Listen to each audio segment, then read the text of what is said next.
Hello लोगोफोर नोंथांमोनखौ गासैखौबो आंनि बड'लेण्ड YouTube चेनेलाव गासैखौबो बरायबाय। आं गासै बर' इउटुबारफोरनि निउस आपडेट लाना फैदो दानिया सबसे फार्स्ट निउस आपडेटनिफ्राय।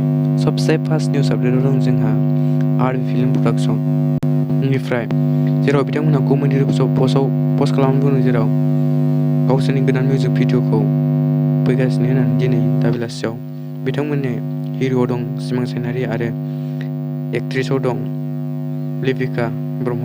बिथांमोननि भिडिअखौ थाबैनो नुगोन होनना आसा खालामबाय। फैदो दानिया नेक्स्ट निउस आपडेटआव जोंहा एक्सट्रा इउटुबार, बिथांखौथ' बयबो सिनायखायो। बिथाङा बुंदोंमोन दि गाव 50K साबस्क्राइबार जाबासो साबस्क्राइबारखौ खोन्थागोन होननानै बिथाङा फाइनालि खोन्थाबाय आरो बिथाङा 50K कमप्लिट खालामनो हाबाय। बिथांनिसिम मिनि कंग्रेचुलेसन बावहरबाय। आसा खालामो थाबैनो 100K खालामनो हाथों होननानै। फैदो दानिया नेक्स्ट निउस आपडेटआव दं जोंहा बिथां प्रान्जल नार्जारिनिफ्राय। बिथाङा गावनि सिलभार प्ले बटनखौ मोनफैबाय होननानै फोरमायदों आरो भिडिअबो खालामदों।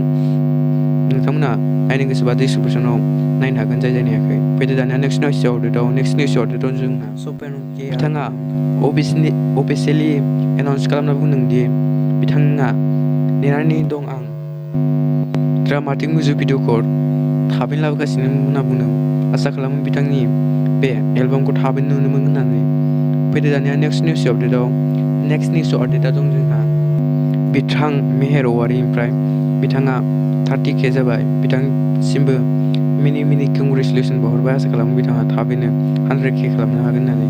फैदो दानिया जोबथारनाय निउस आपडेटआव दं जोंहा बिथां boibw चेनेल।